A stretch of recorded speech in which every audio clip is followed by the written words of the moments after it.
he would step across the line. Habitually. He's a habitual line stepper. Whoa, whoa!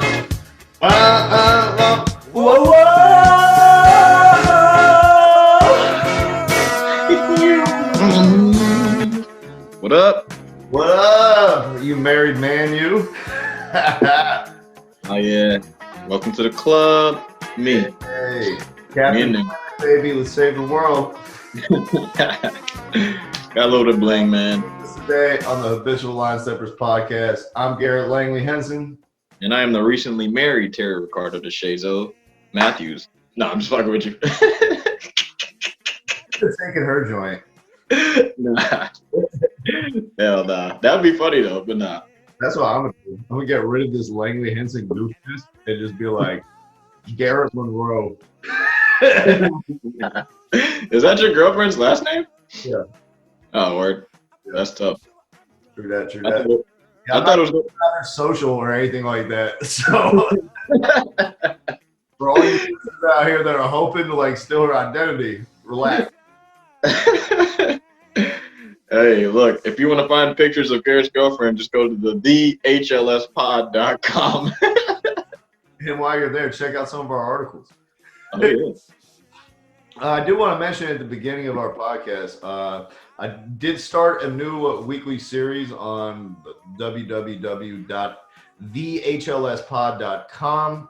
It's a Wednesday spotlight series. So each Wednesday, I'm going to be highlighting one player, team, or phenomenon that interests me during the coming week, and give you an idea of something to look out for during the week of sports.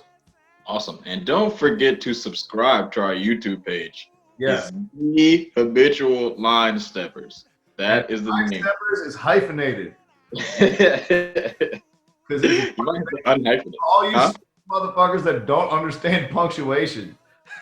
A line stepper is a person, so it's hyphenated. Anyway, Hey, look. We don't have the smartest fan base in the world, but it's all good. I keep forgetting I'm the only one in the friend group with Grammarly Premium. Damn, that's some old school shit right there. Yeah, man. Well, let's get right to it. A lot happened in the NBA landscape and the sporting landscape in general over the past week. But let's start with the NBA and the draft, which occurred on Thursday night. Wednesday, fool. Wednesday night? Yeah, last Wednesday. Okay. Yeah, last Wednesday. I thought it was my mom's birthday, but I guess I was wrong. It's all semantics. Yeah, whatever. Anthony Edwards went 1 to Minnesota, just as we predicted on this very pod. No huge shock there. No huge shock there. You want to give a quick reaction I mean, there and his prospects going forward with the Timberwolves? so as far as like the Timberwolves are concerned, before I thought like, yeah, maybe it's a pretty good deal because he's a good defender. He looks like he can get some scoring off every now and then because they already got D'Angelo Russell and Anthony Towns, to do the scoring load offensively. They just needed somebody, defensively to do the dirty work, guard the people D'Angelo Russell doesn't want to guard. But I don't know, man. Like recently, you've seen all these articles saying like he doesn't like fucking basketball, like football was his first love, and all this type of shit. And like you never hear of like when you're questioning someone's love for the game, you don't ever see them like really turning out to be really good. What do you think, bro? That's what I think. I think he's gonna be okay, but he's just gonna be skating by. He'll be a rotational player, and you don't want that as your number one pick. Just a fucking role player. You know what I'm saying? I'm not picking anyone number one who like 2 nights before the draft is like, I hate watching basketball. Yeah, like I can't like. I'm sorry. I said before that, like, you got to take Anthony Edwards, even knowing like that he had been a football player and had just converted and all this stuff. But when he was like, I don't watch basketball, I just watch football. I don't like watching basketball. This is like a job to me. Mm-hmm. No, I can't pick you number one anymore. Yeah, no. You have now failed the pre-draft interview, and you're not in consideration for this position anymore. Because if you're going to be have a top 3 pick, you can't spend on somebody who's going to like, retire in 2 years to go do something else that he's more interested in. Yeah. You got Now, I mean, best player of all time. You're the number one fucking pick. Like, yeah, you can't mess around. With that being said, like it's a smart move by him to choose basketball over football. Like you're able to play basketball way longer. And even if it doesn't work out, you can just go back and play football. Football is one of the easiest sports to just walk right into. but I agree with you, but he's the only person who's like in the NBA pining to play in the NFL. Everyone else is in the NFL and they want to play in the NBA. He's the only dude out here who's like hustling backwards. He's like, what if I could get a half of the money and then like permanent brain trauma for the rest of my life? Yeah, I don't understand it. Bro, I mean, play in the NBA for 20 years. yeah, I see like Unless you're a quarterback, you're not playing in the NFL 20 years. oh yeah, no, that's not happening. Like who's the GM for Minnesota? Like it's a safe ass pick. I get it. But that shit is safe as fuck. Like I see why you didn't pick James Wiseman. You already got Carl Anthony Towns. You're like, I don't want to do the two big man thing, but like give me a LaMelo, give me something. You know what? I'll actually get here later with who I would have picked in this slot. Okay. I would have passed on all three, knowing what we now know about Edwards with his comments about his desire and love for the game. I would have passed on him, Wiseman, and Ball. Damn. All right. Number 2 pick, Wiseman goes to the Warriors. Just hours before that we get the news that Klay Thompson has torn his ACL. Achilles. Sorry, he tore his ACL before. Yeah.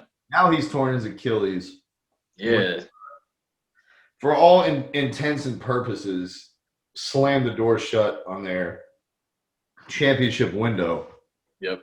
Especially this season, which is why they need to get so aggressive in getting a trade for Kelly Oubre, which they're hoping to fill that Klay Thompson type of 3-and-D.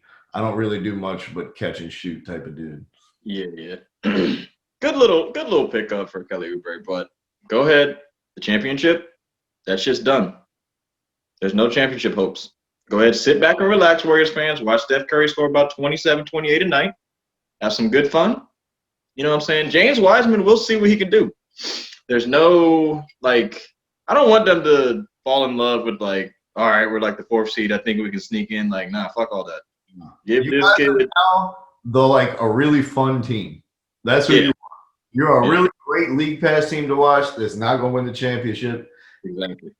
And the thing is, rookies hardly ever contribute towards winning a championship. Oh, yeah. Hardly ever. It's extremely rare that like rookies are positive players on championship level teams. Yeah, I mean that's why Miami took it number 2 to be like the person who puts them over the top. It is not a realistic expectation in the first place. Yeah, that's why Miami was like kind of strange that like Hero and Kendrick Nunn helped them out a lot last year too. Like that doesn't happen too often where you have like rookies help you out if you're going to championship. Or even playoff games. Absolutely not. My concern with Wiseman is the like whole Hassan Whiteside thing. That like maybe his ceiling is Hassan Whiteside with a better attitude.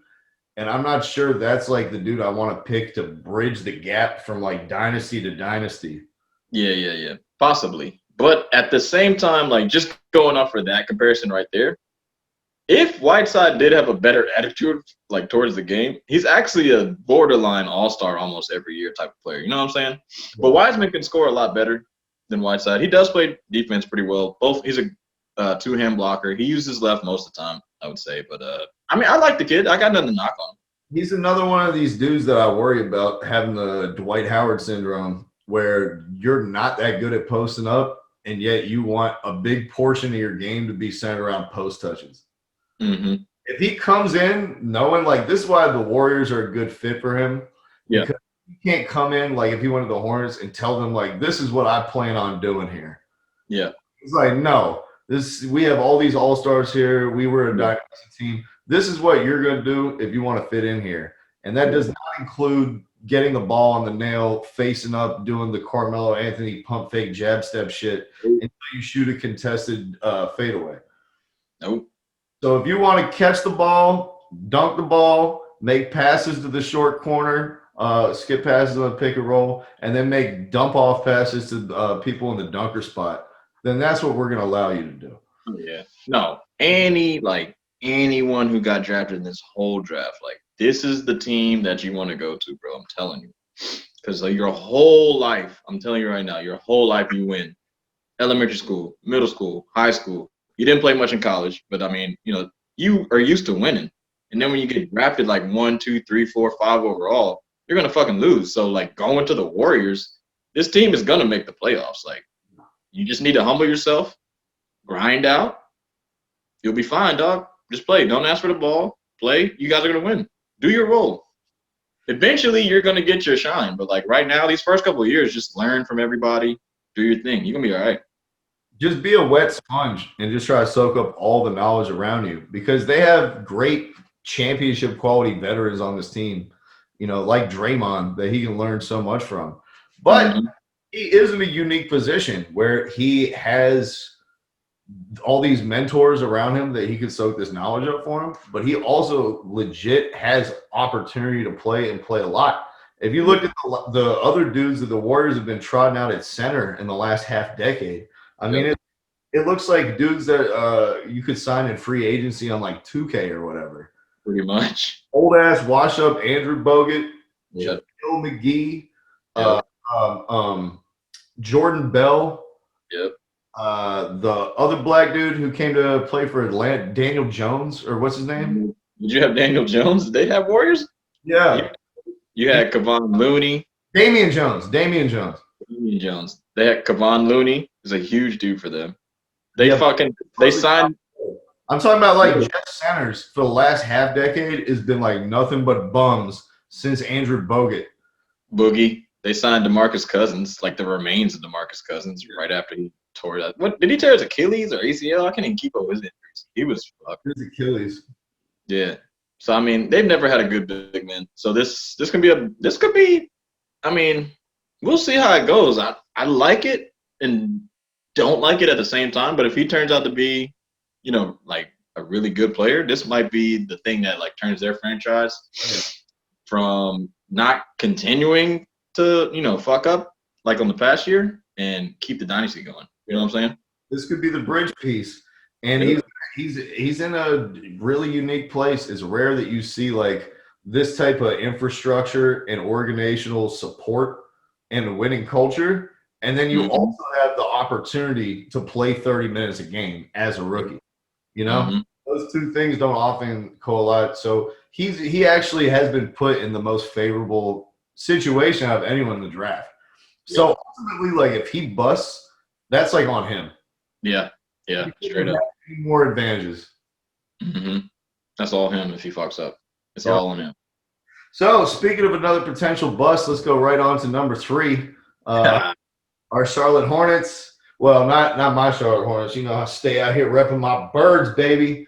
I was about to say I can't say our Charlotte. We live in the state. That's all I can say. Whatever. The Charlotte Hornets picked LaMelo Ball, number 3. Most people had him ranked as the most talented player, and many people felt that he had the highest upside out of any player in the draft. So I think the Hornets have to be pretty content getting him at 3. And getting somebody who like finally is going to generate conversation and viewership. Let me tell you something right now. Uh-oh. Michael Jeffrey Jordan, you finally did it.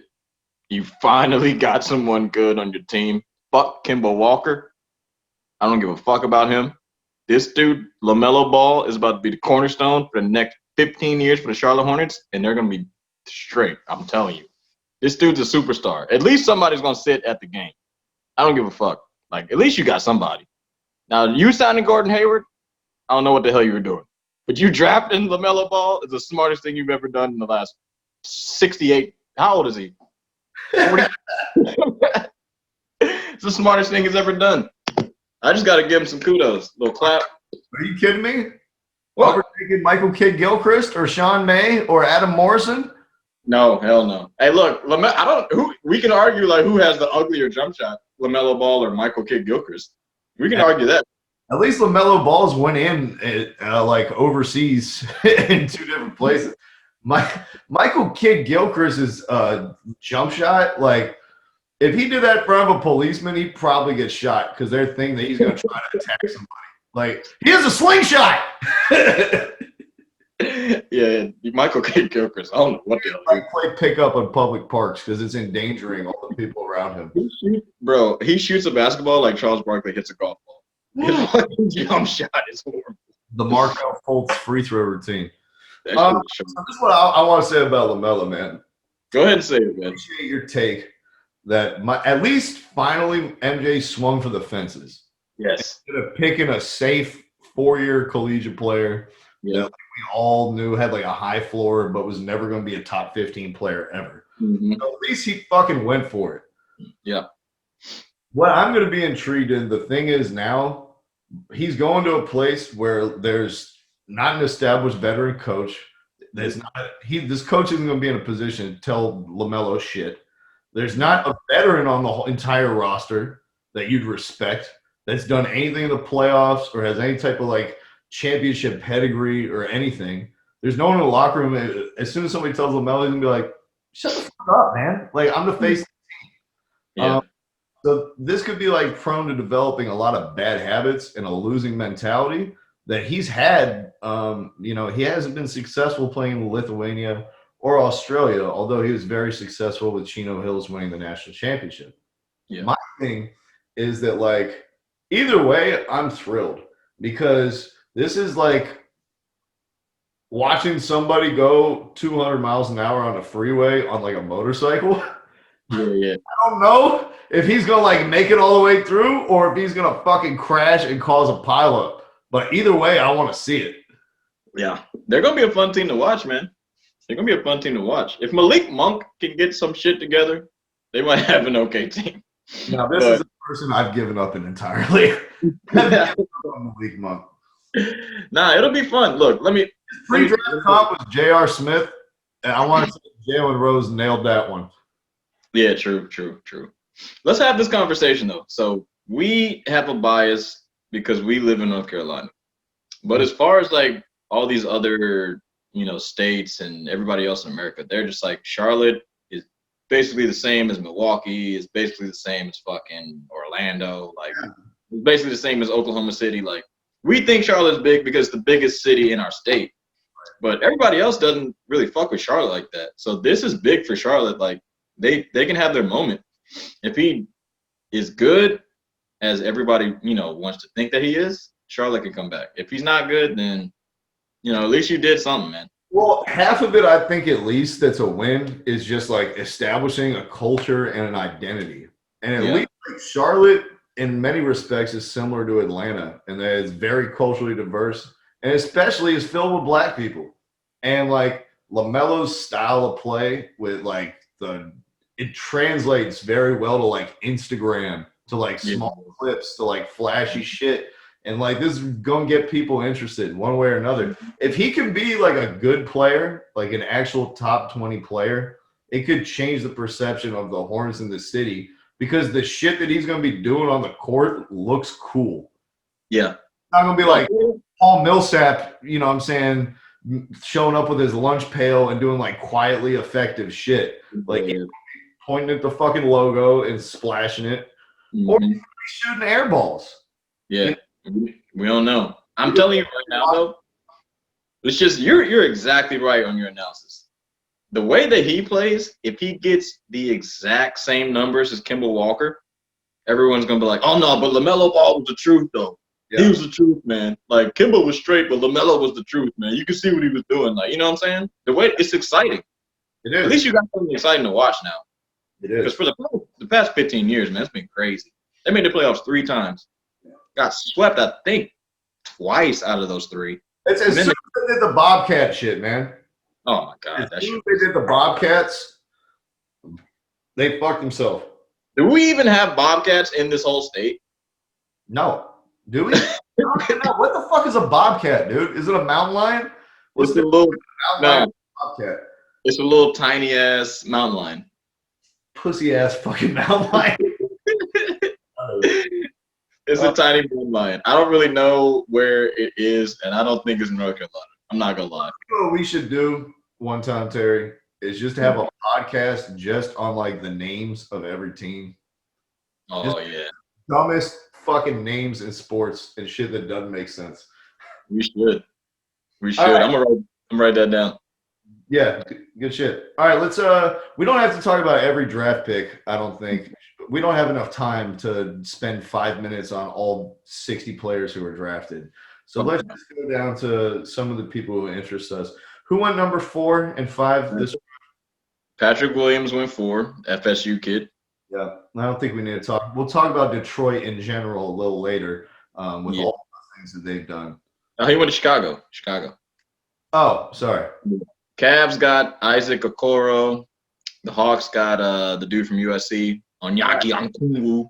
I'll He say also briefly about the Cavs and Isaac Okoro. I think that's his fit as well. As there are other 2 guards on their roster, Darius Garland and Colin Sexton, are like the worst defensive backcourt in the entire NBA. They picked the best perimeter defender, and by all accounts, is a dude who can legitimately guard 1 through 4. Yeah. So that's a good foil in terms of styles to match with them, considering Garland is all he does is shoot from the perimeter. He refuses to drive or pass. He just takes fucking pull-up threes the whole game. Taylor Smith, baby. Yeah, and then but Okoro also is a good athlete and can attack the rim and finished really like highly percentage-wise in the amount of makes that he had at the rim. So that should give you a lot of optimism if you're Cleveland, especially considering how poorly your draft picks have fit together for over a half decade. All right, now moving from one African to the next African, the Hawks. They're actually both Nigerian. They're both African. What's the difference? Did I say something wrong? Or did I say something right? Okay. Huh? No, I was like, did I say something wrong or did I say something right? I said they're both African. Be more specific. I mean, like, it's not. They're not just eating African fufu. They eat Nigerian fufu, bro. Yeah. It's a very specific type of cassava flour that we're putting in here. Hey, look. Let me tell you about the fufu that we ate at Michael Say's house. It was some good ass fufu. That's that Ghanaian fufu, though. Those Nigerians don't know about that Ghanaian fufu. Nah, they don't know shit about it. All right, so now you got Onyeka Okongwu. He played with LaMelo at Chino Hills, and he's Mr. Basketball in California twice, junior year and senior year. And I think the only people to do that was Jason Kidd and I think not Gary Payton, somebody else that was really good. Yeah. So this is who I would have picked number 1. Him? If I were the Timberwolves. And it's not just because my Atlanta Hawks drafted them. He fits the profile of somebody who can be on a championship team and be the second best player, I think. If you look and you see Bam Adebayo, this is a dude, you might not have the best player on a championship team, but he can be the next best thing. And but he was an academic All-American who had won 2 state championships in high school and a national championship in high school. Like you said, missed basketball multiple times. And then another thing that stood out is the Hawks said is in their pre-draft shit, when they were interviewing prospects this year, because of the corona, they were able to interview much more people over Zoom and all that.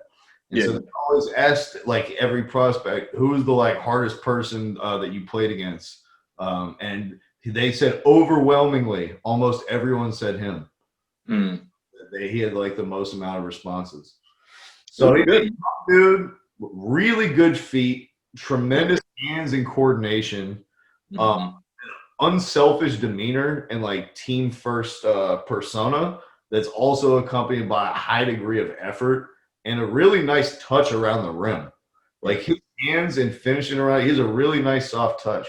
He only took something like 30 jumpers in college his whole career. But he shot like 75% from the free throw line on a good amount of attempts. So he can shoot. Like I've seen him play enough. He can shoot. Expect that in the NBA, with a couple seasons with like professional shooting coaches, that he'll be able to hit the like corner 3. I think he'll definitely like in the first couple of years. I think he can at least shoot his bet like as good as Corey Jane or some shit. You know what I'm saying? Like he should be able to.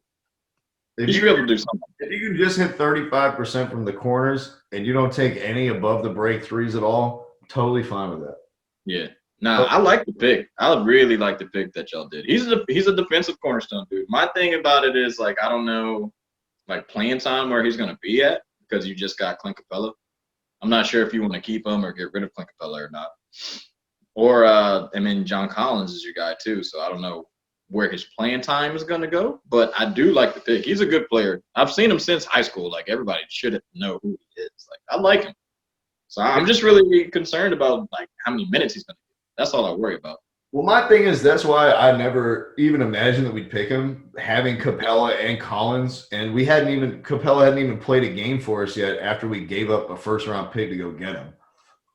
So I didn't imagine. I thought those are like this is our long-term 5, this is our long-term 4, whatever. So I didn't even consider that they would take him. Now they did. I'm elated, and this is like the type of situation that you want on your team where your core of young players are all on rookie contracts. So now I can pay Danilo Gallinari $20 million to come off the bench and be my power forward. I can have the number 6 overall pick come off the bench and be our backup center and doesn't have to play right away. You know what I mean? This is finally the situation that we've been waiting to get into where like we have a good mix of veterans and talented youth. So I'm not concerned about his fit. I'm not concerned about Collins right now either. I think if you look at our bench last year, Vince Carter was our leading minutes leader among all big men. Holy hell. He's like 50. How old was he? 48? 42, but he's out the league. Like, and he led all of our bigs in minutes. Yeah, that's crazy. So there's an absolute need there for multiple competent bigs so that I never have to see Alex Lynn or Daniel Jones or Damian Jones or Jabari Parker or Scal Labissiere. Yeah. This is who we were playing last year. So I'm not concerned about the minutes. We'll see how it goes. I like the pick. I do like the pick. It's a little weird, but I like the pick. Though. He's a good player. I mean, it's like, who else are you going to pick? Your roster, like, you have players in each position that are decently good. So it's just like, we just got to pick somebody, like pick somebody good. Fuck it. They said we're going to draft the best player on the board, regardless of position. Yeah, pretty much. All right. What's the next pick that you'd like to highlight? All right, so I mean, pretty much, huh? You want to talk Obi? Obi top? Yo, I haven't been excited about a pick in a minute. It's been a minute, man. It's been a while. I like this kid, Obi Toppin, man. I really do like this kid. I don't want to overshadow Killian Hayes going to the Pistons, but Obi Toppin went to the Knicks at number 8. It was a solid pick. Now, in my mind, I think I would have liked to take a guard because all of our guards are really fucking bad. But at the same time, I like the pick. He's a good player. He's from New York. He's really old though, but he's gonna be be ready to play in the NBA. He's not gonna not be ready to play. He's ready to play. Give that motherfucker 35 minutes. We don't care about what's the dude from Kentucky. I can't even remember his name. Kevin Knox. Your boy, Kevin Knox. Kevin Knox. I only like Kevin Knox from 2K. I don't like him in real life. He's really bad. No more Kevin Knox. Julius Randle. Is he still playing with the Knicks? Yeah. We need him to go. See you later. You mean what do they call him? Bowling ball Jamal Crawford? Yep. We got rid of Bobby Portis. We just have we had so many bigs. It was a weird pick, but I get it. I think he's better than all of those guys that are on the team.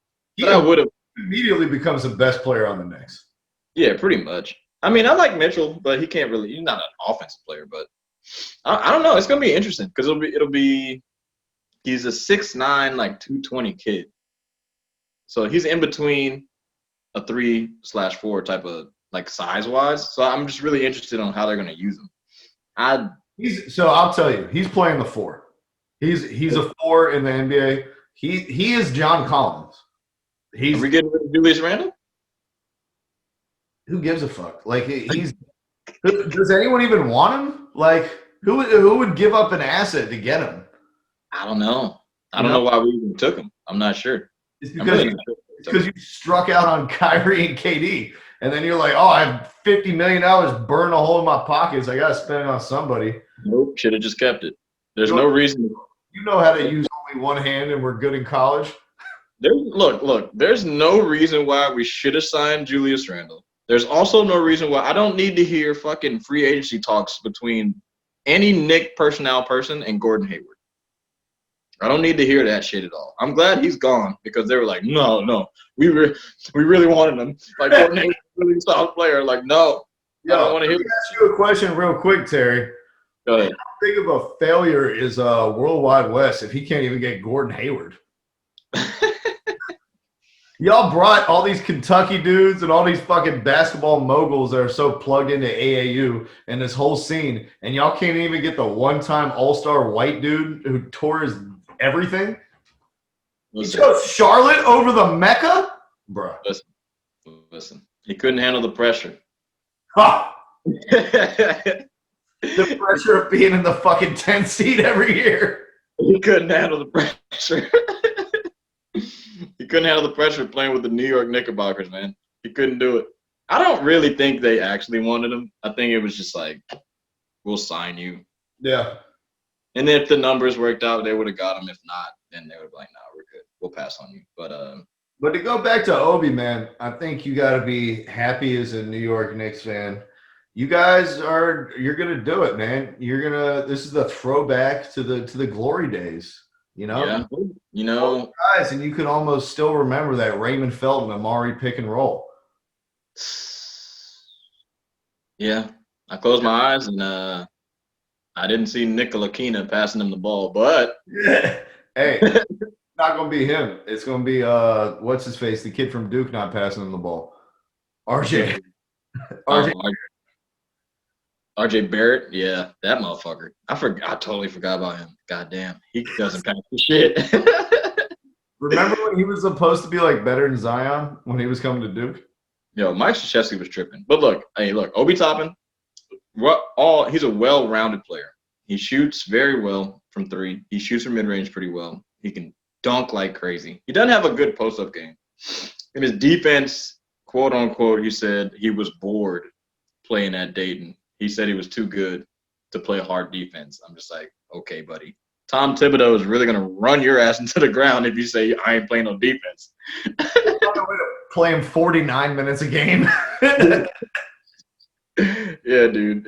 I don't know. I mean, I like the pick. He was of all the players, maybe Halliburton, you can say, was better, but it's a good pick for the Knicks, you know? Yeah. So I wouldn't mind Halliburton if I were the Knicks. I think it's going to be a good pick because he's a guy who you can safely see his path to being an all-star. And if you get a dude who you can like see that he's going to be an all-star at 8 or 9 or whatever, that's a good pick. Even if he may not long-term be the answer at the 4. Because I will say that's the big difference between him and John Collins is their like lateral quickness. On defense, Obi Toppin, his feet look like they're stuck in mud, bro. Yeah, they do. The other thing is, like defense, like you alluded to, at any level is like 70% effort. Yeah. So if you're not used to giving like 70% of half the ball, like I'm not confident you're ever gonna get better at that at the next level. Look, this is probably why he's the perfect dude for Thibodeau. Like he's gonna make you try. If you don't try, you're not gonna play. Like you come on, Knox shoot horrible shots. Yeah. Hey, Kevin Knox charge somebody? What do you commit offensive fouls? There we go. I don't know why I couldn't speak. Was he a police officer? He charged somebody? No, that was when Cephalosha was in New York. Oh man. But yeah, Obi Toppin, good pick. Real quick, the other Knicks pick. Do you see the other guy they drafted? They traded back up into the first round. Oh yeah. So they drafted the guy from overseas, but he got traded to the Timberwolves. It was Leandro Balmaro. Yeah, he would have been a great fit on the Knicks. Yeah, I actually liked him. He's a good swingman. Terrific passer, good defender, can hit an open jump shot. Yep. I was putting away my hatred for European players. I mean, he's not even European; he's Argentinian. But at the same time, I was like, I can like the kid. And they traded him. I was like, all right, cool. I'm cool with that too. You know how I feel about those guys. Yeah. So what you did with trading away Leandro Balmaro is you traded up to get Emmanuel Quickly, who's 6'2" and can't dribble or shoot. So congratulations. I'm trying to look to see. Oh yeah, we got Emmanuel Quickly. I can't believe it. Emmanuel. People had him going undrafted, bro. And we got him. That's our guy. Traded up, you gave up a pick to get him. That's our guy from Kentucky, man. Oh my God, it's unbelievable. If you could allow me to read you an excerpt real quick. He's hot and cold. He's a hot and cold shooter, man. That's all I can say. You know what I'm saying? He's not the greatest SEC player of the year, but DraftNix had him nowhere near the top 30 for this draft because of his small stature and his inability to play the point guard or create shots. Hey, man, look. He's 6'3", 190 pounds. He's got a decent frame. Look, we can teach you how to dribble. 190 pounds, a decent frame for a guy who can't dribble, pass, or shoot. Good luck, man. Way to go, Worldwide West. Those Kentucky connections really paid off, so you could trade up to draft a dude out of Kentucky who would have gone undrafted. Yeah, no big deal on that one. So the other things I want to highlight in the draft, I'm just go for what I wanted to highlight. The Wizards drafted Denny Abdija, so that definitely says he's going to suck because the Wizards always pick horrible players. No fucking way he's going to be good. Spurs get Devin Vassell. This is another one like the Warriors where it's like the perfect marriage of player and fit and pick and organization. You just know he's going to be good right away. Dude who 3-and-D, high-level shooter, long dude, going in a system where they're going to put him in a defined role to be successful. He's smart. Yeah, it's a great pick. He's going to be successful right away. Yep. Kings, Tyrese Halliburton goes to the Kings. So what do you think about that? That's also one of those places where you go there and you might suck. But you might be so good that you over-trump like the fucking organizational failures, throughout the years. So what do you think about Halliburton goes to the Kings? Solid fucking player. I'm about to get like you, bro. What? Brought the camera all the way in. Knicks, Kings fans, I think you finally did it. I think getting Vlade up out of there has changed the tide for the first time. This is the first move in maybe 15 years that I remember liking what the Kings have done. And I hope you didn't like De'Aaron Fox? This is their backcourt for the next 10 years is De'Aaron Fox and Tyrese Halliburton. If they don't fuck this up, they fit so perfectly together with the contrasting styles. De'Aaron Fox needing the ball, Halliburton not needing the ball. De'Aaron Fox being the quicksilver, uber athletic point guard. Tyrese Halliburton being the longer dude who stays in the passing lanes, the cerebral component to match all the athleticism. It's a perfect fit. It's an absolutely perfect fit. And tons of these teams, I think, have got to be kicking themselves for not being over. I think I can't understand how the Suns and James Jones go to fucking sleep at night, taking that kid from Maryland at number 10 who plays center and can't play any other position other than center right after they took Ayton 2 years ago. When they had Halliburton to learn from Chris Paul and then play next to Devin Booker for a fucking decade. That was one of the dumbest things I'd ever seen in my fucking life, bro. I was like, why would you not pick this guy? Like, he can learn from one of the top 5. He can learn from the point god himself. CP fucking 3. Why? It's unbelievable that they fuck it up. And then take a dude who's like projected to go at the like beginning of the second round or the end of the first round in a position that you just drafted number 1 2 years ago. Son, you fucking picked another big man. You picked another fucking 6'10" and above player. What are you fucking thinking? The league is getting shorter. It's not getting taller. Stop it. You're fucking up. Who's the GM? James Hones? James Jones, yeah. James Hones, you idiot. He needs to get fired. Right now. Like, as soon as he did that, I'm like, yo, you're done. Get the fuck out of here. This isn't the first time that they hit. Last year in the summer, they fucked up the draft too. Trading up to get Cam Johnson, who was like going to go at the end of the first round or whatever, and they're like giving up picks. That was a weird pick. Anytime you pick a Carolina player, like trade him away when he would have been a perfect fit for them. Yeah. So this isn't the first time James Jones has completely mismanaged the draft and his assets. Yeah. Oh, hey, yo, look. Let me hit you with some UNC knowledge real quick. Okay. Every last player that came from UNC from like the past 10 years, Roy Williams is not drafting NBA players anymore. He's drafting dudes that he wants to play college basketball for 3-4 years, and he's trying to win national championships with fucking seniors and juniors. If you draft someone from UNC, they're not going to be fucking good. You might get yourself a role player, but you're not going to get an all-star. You're not going to get an all-NBA player. You're not going to get anyone that's going to give you buckets or do anything at all. They're just going to be a fucking bench player. I mean, shit, it might be the best UNC pick in like 5 years. Who'd you say? Cam Johnson.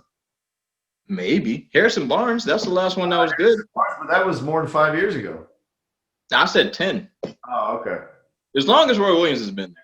He doesn't draft like the one-and-done type kids. He doesn't like to do that. And when they do come there, they usually don't play well, like Cole Anthony. Yeah, I mean, he got hurt. That's on his own fault. And Harrison Barnes. No. He played like fucking dog shit way before he got hurt. He had more turnovers than assists, dude. Hey, look, I can't fake on his first half of the season was really bad, but when he came back during the second half of the season, he played really well. I'll give him that. I went to see UNC play Georgia Tech with everybody in the Dean Dome, and he got dominated by this 5'10" Mexican dude that I've never heard of. He sauced him all game. Like it was so bad. I watched that. I was like, nope. Look, I mean, we both saw Cole Anthony in person get cooked by people we don't know. But at the end of the day, kid's got a little bit of talent. You know, I wish him the best. I do too. That's a bad fit in Orlando, though, where you have Markelle Fultz, who plays exactly like Cole Anthony. They're so similar. There's so many teams that don't know what the fuck they're doing. It's like really ridiculous. It's unbelievable. Like they have no long-term plan or anything. A team that have a long-term plan. One of the other dudes I wanted to talk to you about in the draft, maybe one of the last ones, was that guy I highlighted earlier, Pogoshevsky, who went to the Thunder with the 17th pick. That 7-foot shooting guard. Oh, the guy. Yeah. Yeah. So the Thunder traded up to get him because they didn't think he was going to last until 25, and even gave up Ricky Rubio to do so. That's crazy. You know what the Thunder trying to do? Yeah, dude, they're swinging for the fucking fences. They're like, we have 2,500 first-round picks over the next 10 years. Yep. And they just got another one, or no, they didn't. They didn't just get enough, but they keep accumulating. But it's like some of these you can afford to take big swings on. Mm-hmm. Now, some of them. They've done this shit before and like fucked up some of their assets. And as of other teams, like when Boston kept holding on to these Knicks or these Kings picks, and they kept selecting all these dudes that never play in the NBA. Like the guy last year at Indiana, they had the light-skinned lefty who went to like Georgia State or Jackson State. They had Kevin all Moore types or of whatever. remember James Young from Yeah. Kentucky. They wasted like 8 picks in a row just trying to hit. Boston really fucked that one up. They fucked that up. Fucking the Nets did the shit with Alan Smailagic or whatever, where they try to like trade up to get him. So I don't mind a swing for the fence once in a while if you like do this, but you can't swing on all of these fucking picks and then suddenly, 11 picks later and you don't have a single fucking blue chip player to show for it. Yes, it's true. Can we can side note on the Celtics? Danny Ferry, you might be good at trading. Danny Ainge, yeah, that fucker. Wrong Danny. Too many Danny in the NBA. White Danny. They all look alike, don't they? But anyways, Danny Ainge, he might be good at getting like free agents every now and then and making good trades. His draft picks are fucking horrible. We can go ahead and say he lucked the fuck up by getting Jason Tatum. Yeah. We know if he had a fucking choice to get some of those other dudes in front of him, he would have gone with either Lonzo Ball or Markelle Fultz, stupid ass. They were thinking about getting Markelle Fultz, but he went first. Then he lucked the fuck up with Jaylen Brown. Yeah. They got lucky on that one. And everybody else they drafted is not horrible, but they're really fucking bad. Really fucking bad. Danny Ainge, you fucked that whole thing up. Boston should have had at least one chip by now. Like, I'm disappointed. Yeah, their draft history, like you said, they hit on the 2 big ones that you have to hit, 2 and 3, or 3 and 3, I think. Brown and Tatum. They hit on the 2 big ones, and that's what you got to do. And then you forget about the James Youngs and R.J. Hunters, Brad Wanamakers. I can't even fucking remember the kid from Indiana's name, and he's a second-year player. He'll be a second-year player in the league. Was it Semi Olajay? No, the fucking shooting guard that they Edwards. 12. Edwards, right? Mm-mm. No? Nah, but this is my point. I don't even know what the guy's name was, and he was a lottery pick last year. Oh, you can go back. You can go Jared Sullinger on his stupid ass. God. Like, come on. There's a whole bunch of dudes that he picked. I was like, There were so many people that he did pick and then traded early in their careers when they like Joe Johnson, Jason Terry. The list goes on and on and on of good players that he Yeah. So, anyways, there's nothing else really I want to talk about in the draft. We can do the Spurs got Trey Jones. That's good for Duke and the Spurs. He's gonna be another little Patty Mills type. Good pick for them. You got to say the Hornets have got to be pretty excited about trading back up to get their guy. Yep. Yeah, the Duke guy. I forget what's his name. Who'd they pick up? They call him the Black Enos Cantor. The Black? Oh, you're talking about Vernon Carney. Yeah. That's always a good sign. Trading up the Black Enos Cantor. The fucking Celtics refused to play in the playoffs against a team that had no big men. No defense. I will say, I mean, I like Vernon Carney. It's so hard when you're watching college basketball. Like, everyone we watch in the ACC, if we see him get drafted, your mind is just like, oh, yeah, I saw him cook, like, fucking Florida State and Georgia Tech. Like, he's going to be straight. And then you see him in the NBA, he's like, doesn't know what to do at all. And you're like, well, I guess these motherfuckers suck. Like, every big man is horrible. Bro, that's a you problem. It doesn't matter. I can see the dude and be like, wait a minute, this guy is a below-the-rim center who can't shoot. Okay. Seen enough. I swear to God, like, every ACC player I see play, I'm just like, damn, this dude's pretty good. And then he gets drafted. I'm like, oh, yeah, he's going to be straight. And then he doesn't even get onto the team sometimes. And then other times I see him play, I'm just like. He was playing in Turkey for Galatasaray. Bro, I'm telling you right now. Son, everyone I watched play. Justice Winslow, he looked like he had a little promise. I don't know what the fuck he's doing. Grayson Allen looked great. Tyler Hansbrough was so. Hold on. Another Danny Ainge moment with Justice Winslow. Michael Jordan offered 4 first-round picks to Danny Ainge to take Justice Winslow, and Danny Ainge said no. Wait.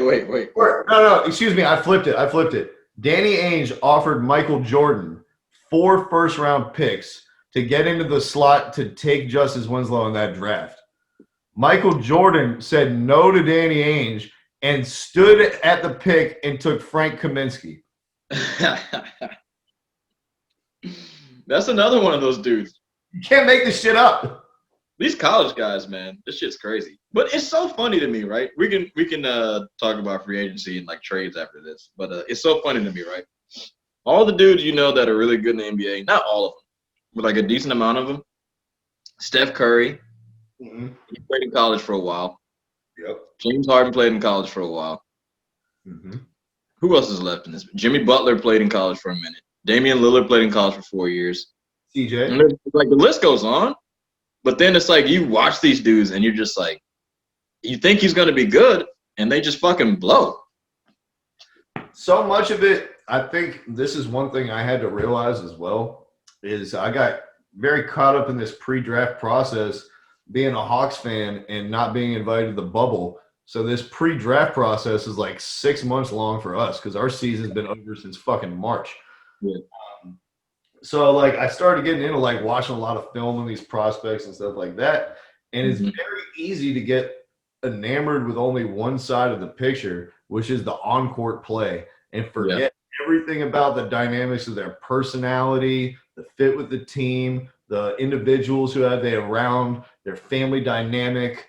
All this other type of shit is not calculated when you're only thinking like, how does this guy run the pick and roll? How does this do? But you don't think like, how does this guy deal with adversity? How does this deal with like working within a team environment and not being the most important person in the room? How does this person deal with criticism? How does this give constructive criticism? Like all that type of shit doesn't show up on your shot selection. Yeah. And so that's why I think is what you're alluding to, that you see a lot of this variance and like, oh, he was good in college and you could see the talent, and then like, oh, well, I wonder why it never ended up putting it all together. Yeah. I don't know. See, for me, like, you always have to – it doesn't always work out, but it seems like you got to get the guys that have the chip on their shoulder. Like the major fucking chip. The dudes, like – I like Halliburton. He went to Ohio State – or Iowa State, I mean. You know what I'm saying? It's not a huge school. He played for – was he one and done, or he played 2 years, right? Or did he play 4? It was 2, I think. 2? Okay, yeah. Chip on the shoulder type of guy. Obi Toppin, nobody wanted him in high school. He played his way up all the way. I like Dame Lillard, CJ McCollum, like motherfuckers like that. I like to get the dudes that like nobody wanted them. You know what I'm saying? Even Jaylen Brown. I like Jaylen Brown because he was the same way, type of thing like that. A lot of those dudes, they end up being like really good because they got something to prove. Draymond Green, same type of shit. That's what we're saying about LaMelo and Anthony Edwards. You know what I mean? That shit is that's the opposite of what we're describing. But say no more. Like I think Anthony Edwards has like huge Anthony Bennett like potential. Yeah, absolutely. I see a huge bust. I see it. Could be. Like, he's a hard he works hard just on his own. Just because like his mom died, his grandma died. I don't think he had a dad either. Like he works hard. Bad kid. Yeah.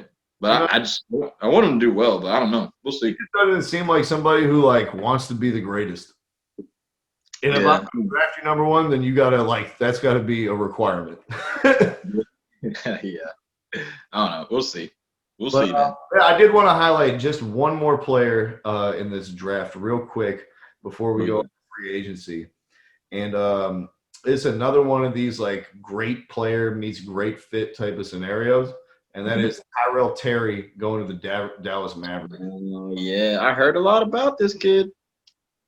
So somewhere in between Seth Curry and Steph Curry. Yeah, you think so? He shoots that well? And it's not like if you look at his percentages, you wouldn't think it, but it's how he's doing it. He's making 37% off like off balance fucking one leg step back threes and shit. His like catch and shoot percentage was like 98% in the nation. And he's tremendous at relocating after he gives the ball up, which is something that's like my biggest pet peeve that good shooting guards don't do in the league, like Trae Young or Bradley Beal. One of the great things about Steph Curry is his movement as soon as he gives the ball up and how he relocates to 2 other spots on the floor when he doesn't have it to stress the defense. And Tyrell Terry is terrific at that, has a great understanding of how to be effective when he doesn't have the ball. And so to see something like that, added to the best offense in NBA history, I think is going to be a lot of fun to watch. Yeah. All right, we'll see. Hopefully it's good. I don't have a huge love for like these shorter guys. They're exciting in college, and I hope he does well. I think he really like his potential. He could be a worse passing Trae Young. Okay. He could be Trae Young who averages 5 assists instead of 10. That's cool. I mean, there's a longer list of names of guys that were his size that were terrific fucking shooters that didn't make it than there are that made it. But hopefully, I'm gonna look at some tape, see what he looks like off the ball. Right. He's got a little bit of Chris Jackson in him, man. Yeah. Hey, look, let me give y'all a tip when you're watching tape. Stop watching the highlights and shit. If you can get out there and watch a fucking full game, just focus on that one dude and just look at what he's doing. Yeah. Off the ball, on the ball, look at all that shit. Look at good games, bad games. If you can find them, just look at whole games and just watch the dude. Because highlights, if you watch someone's highlight, you're just like, yo, he is the next kid up. This kid's a hooper. You got to watch the games. This is why I thought Mario Hezonja was going to be good. You messed up when his last name was Hezonja. His fucking top 10 is crossing over and posterizing these white dudes in Spain. I was like, he's doing this at 17? Yeah. Hey, Luka's a monster, man. But you're right. If you just watch highlights, though, you're gonna fall in love with anybody. Swear to God. Oh, man. All right, let's go over to free agency, man. Free smoke. It's been a little crazy. It has been a little crazy, hasn't it? And I'm pissed 2K already came out before this shit. I mean, I know they can update it, but goddamn. I'm not buying it anyway. I'm gonna just update the roster. I'm not gonna buy any new games until I get a new system. I'm not buying a new system until they put out new games for it. What's the point of me buying a PS5 when there's 4 games out? Like 4 new next gen games and shit. Yeah, it's stupid as fuck. Yeah. Anyways. Well, I like it when some shit's stupid as fuck. Yeah. Like other cultures. All right. So let's lead it off, man. The fucking headliner of free agency. There's only one place to fucking start here. Alex Len goes to the Raptors.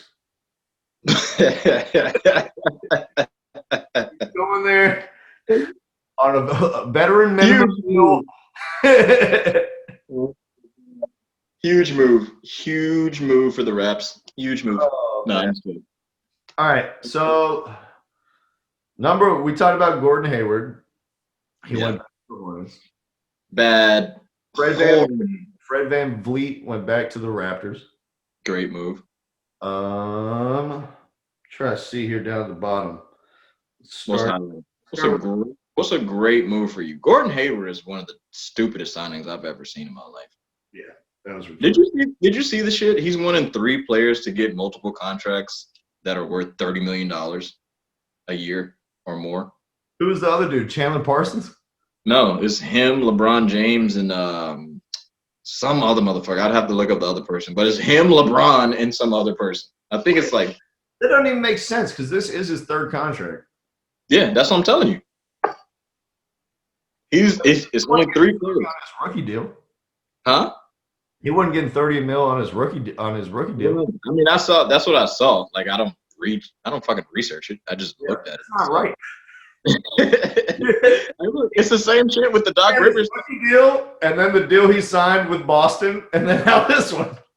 I don't know. No. The Boston one, he was getting $30 million, but then this one, he's getting $30 million. Utah gave him a contract. Utah gave him a $30 million contract. Then Boston gave him an extension. That's true. He did extend with Utah. Yeah. It blew my mind, but I wasn't like, it wasn't the Doc Rivers one where when I saw that shit. The 3-2 one? Yeah. No, not that one. It was the one where they said Lakers coach, Frank Vogel. They were like, Frank Vogel has more playoff series wins than Doc Rivers has. And I was like, wait a minute. With the Clippers. And I was like, that's not true. That's a fucking lie. And then I looked at it, I was like, oh my God, that shit is true. Yeah, that shit was fired. Had to get fired. Had to get. But hey, look, I can't hate on Gordon Hayward getting his money. You fucking blow, but I can't hate on it. All right. So let's start the Lakers shit real quick. They acquired Dennis Schroeder from Oklahoma City for a first-round pick. Then they signed Montrezl. Yes, sir. It just goes to show you, boys, there ain't no more loyalty in the NBA. We don't give a fuck about that, baby. We trying to win chips out here. Trying to get money and we trying to win chips. Fuck all that rivalry shit, man. I don't care nothing about that. I've known these players since I was a kid. Why would I care about that? Exactly. Patrick Beverly, all this like you a snake. All it's like, motherfucker, I'm a free agent. Like, what type of bills are you trying to pay for me? Exactly. Like, don't Pat I'm Beverly. worried about like what I'm doing with my paper, with my future, with whatever, bro. Get your hand out of my pockets. What you eat don't make me shit. Exactly. And I don't want to sound like a piece of shit, but Pat Beverly is still out here trying to fuck Iggy Azalea. And come on. That's old news. It looks like Delonte West got left in the oven. Pat Beverly looks like Rafiki. Ah! Get this man some pomegranate juice. He does. He looks like him. Oh man. So the Lakers, I think, with this, hope that they address their whole bench with just two players. Is they're like, we'll just get Montrez and Dennis Schroeder, and they'll run the pick and roll in every possession on the bench, and everyone else can just be league minimum fucking players. Oh, who do you think is going to start over Dennis Schroeder? Caruso? It's a big question. Yeah, and Caruso. And then Schroeder's will probably close games, but not start them. You don't think so? Yeah, so the roster, and they also signed Marc Gasol, which is pretty good. Which is, I gotta give a shout out to the Lakers for some real like creative cap shit because of the two pickups of Schroeder and Harrell, they didn't have any money left at all, except they had to fill out their remaining 4 spots with all veteran minimum players. Yep. Fortunately, they were able to attach a second-round pick to JaVale McGee. Yeah. Into the Cavs or Pistons. I can't remember who. Yeah, he got traded though. But, so that cleared up an additional $4 million, which then allowed them to have the space to sign Marc Gasol. And then they re-signed Caldwell Pope for $40 million. Now, 3-year, $40 million. Is this Marc Gasol's? Will this be his second game ever played? Did he ever play a game for the Lakers when he was with them? I actually have no idea. I don't know that. I really don't. He was with the Lakers in the Powell trade, and he went the other way. I don't think he did. I don't think he played any games with the Lakers. Because that's when Kobe was there. I used to watch a lot of those games. I don't remember seeing him play. That's when Marc Gasol was fat. Yeah. I don't remember seeing him play at all. Okay. I heard about him. That's like when situation. Second time being on the team, first time playing for him. Yeah, that's weird. I like that pickup, though. That's a good pickup. Way better player than JaVale McGee. And Dwight Howard. He's way better than both. He's way better than Dwight Howard. Dwight Howard played fucking better. Pretty well last year. No. Marc Gasol was like the third best player for Toronto when they won the championship 2 years ago. Dwight Howard did not play in the finals after game 2. No, he didn't. Yeah, he didn't play for the Lakers. He played no games. Yeah. Marc Gasol. Wrong, Mark. You think they'll pull out a fucking banner for him? But please stay, Mark. Please. I don't know. All I got to say about Marc Gasol is I love Marc Gasol, but you got to shoot better than 42% for me, man. Come on, man. Come on, big one. From the field or from 3? Yeah. No, from the field. That's what he shot. 42%.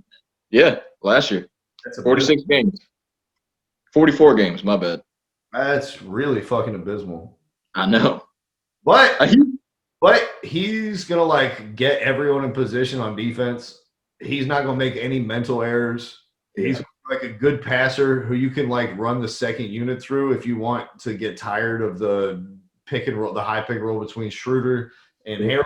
You can at least always do the Jokic thing with him and give him the ball on the nail and that runner cutters, all around. Yeah. So he gives them another way, like another avenue to win. which is why they won last year. You can't just win one way. You got to be able to win big, small, with shooting, with rebounding, whatever. So he has versatility in another dimension. It's a good pickup. All right, so we got Lakers. Great pickups. Next, who's on your list? I think we got to talk Hawks, man. Yeah, they made some big pickups. You know what? I'm glad the Hawks are back into the news. I don't know about the rest of America, but the Hawks are back. Stand up! Rep my city, sir. That's a fresh ass soccer jersey you got on. Thank you, sir. It's a basketball jersey. No, it's not. The Hawks don't play basketball. The Hawks don't play basketball? What the fuck is that? Atlanta United. Oh, yeah. If this was an Atlanta Hawks joint, then when I press the button, how come it sounds like this? Okay. Jesus Christ. This guy's the worst. So anyway, the Hawks, you pick up everybody's favorite player, Rajon Rondo. Playoff Rondo. You get Danilo Gallinari. And then who's the other one? Was that it? We got Chris Dunn. You got Chris Dunn? We got Chris Dunn. And we got Bogdanovich.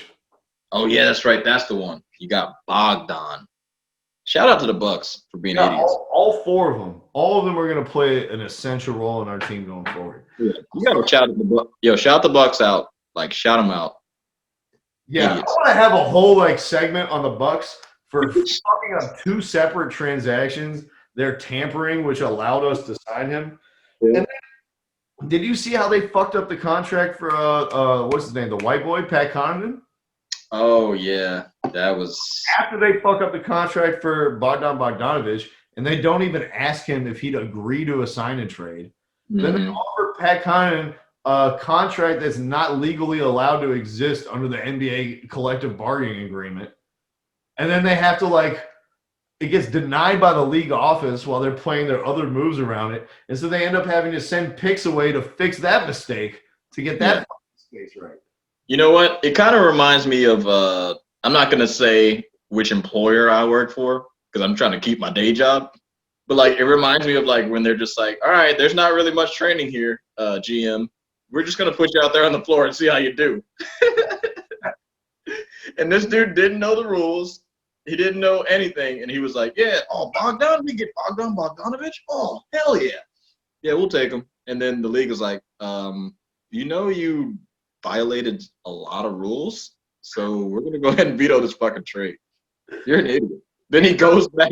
Try to pull the chip from fucking Dave Chappelle's stand-up. I'm sorry, officer. I didn't know I couldn't do that. Yeah, definitely. Idiot, man. And then he's like, all right, I fucked that one up. But watch this. Watch this. I'm going to get Pat Connaughton $40 million for no reason. Hey, look, he was like, hey, hold my drink. I'm going to do this Pat Connaughton trade real quick. Hold my drink. And he fucked that one up. That shit's hilarious. So, as a Hawks fan, I couldn't be more thrilled because, when they were getting Holiday and Bogdanovich and, they're putting these players together, the rumors are, oh, you know what? Giannis might sign this fucking Supermax and stay in Milwaukee. And then they turn around and do this, hamstring themselves for the future, prove to Giannis and the world that they're completely incompetent. It's all right, well, he's getting the fuck out of there now. Sort of, kind of. But they got Drew Holiday. But let's stay on the Hawks. Hawks first, then Bucks. So I'll start with Chris Dunn, who's going to have the smallest role on the team. Trae Young, according to defensive plus minus or whatever, was the worst defender in the entire NBA last year. In the history? No, just in the league last year. You must have forgot that Pero Antic and Kirk Heinrich both used to play for the Hawks, as well as the corpse of Mike Bibby, who tried to guard Derrick Rose as a rookie. Kirk Heinrich was a decent defender. Not for the Hawks, but he was a decent defender. On the Bulls. Yeah. Hey, look, actually, you know what, Obi Toppin? Listen to this. Tom Thibodeau made Kirk Heinrich play really good defense when he played for the Chicago Bulls. So there's hope. Yeah. New York, there's hope. There is hope in the streets. But anyways, so you guys. So Trae Young, awful perimeter defender, and in general.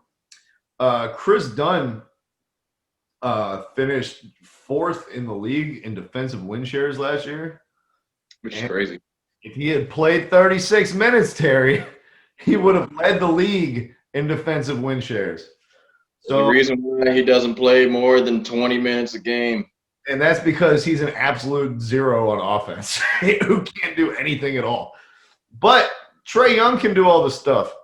Yeah, he can. So this is an essential component as somebody who can credibly guard the Steph Currys, Dame Lillards, Bradley Beals, etc. Because Trae Young and Kevin Huerter were not fucking getting that shit done. Yeah, no. Then down the line, we got Tony Snell as well, 3-and-D wing. He's going to hit shots, guard people. Same thing with Solomon Hill, who we just got. He's just going to hit shots and guard people. Mm-hmm. Then Danilo Gallinari, we signed him to 3 years, $60 million. He's going to be, I believe, our backup 4 and is going to like 6-man status. The way that I think him and Bogdanovich are going to be like Schroeder and Harold. Now, there's one thing I got to say about Danilo. I think he's an excellent pick if we were living in normal times.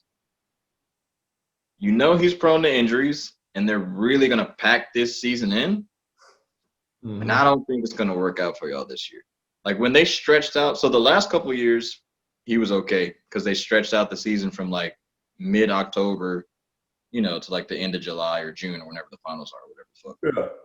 But now that they're packing these games in, you got to kind of watch out for him. You need to kind of manage his load and like what he's doing because when he plays a lot of games in a row and shit, he gets a lot of ticky-tack minor injuries, very similar to like Anthony Davis, like that type of shit. So just kind of watch out for that. I do like the pick. He's a really good basketball player. I'm not going to say great. He's a really good basketball player. He's smart. He's a great offensive player. The offensive value that he provides, he's a top 20 offensive player. The problem is his defense is awful. Yeah, it's bad. It's bad. Just limit his minutes. They try to play him at the 3. I think you have to realize at this point he can't play the 3 anymore. He's got to be a 4.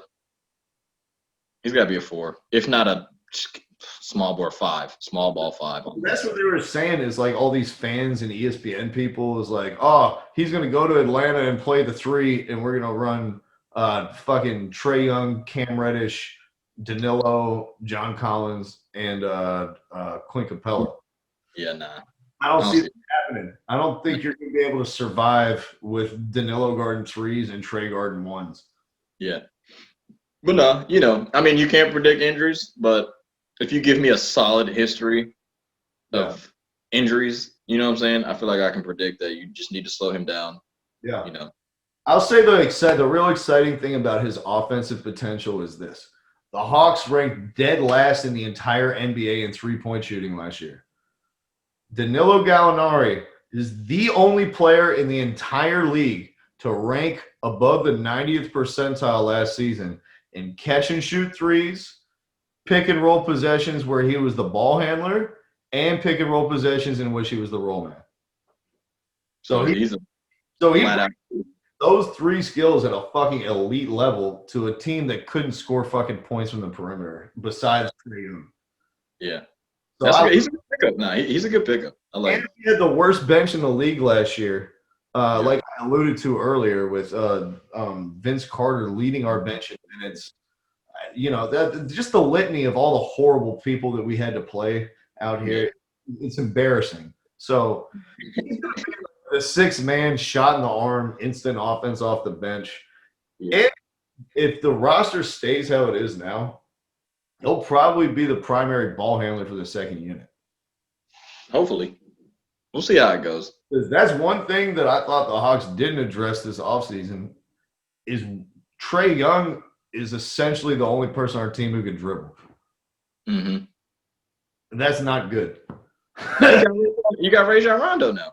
Oh, that's true. That's true. So Rondo will be running. That's right. You got Rajon Rondo. Now, I will tell you all this in Atlanta. Listen to me very closely.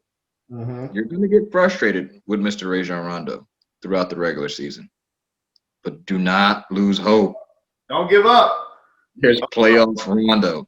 It's coming around the corner. He's coming around the corner. And I think actually this year he'll be more engaged in the regular season. Because you got a people. Because, first of all, we don't have an asshole coach like Rick Carlisle. Yeah. Lloyd Pierce is like fucking 5 years older than Rondo and is extremely respected amongst players.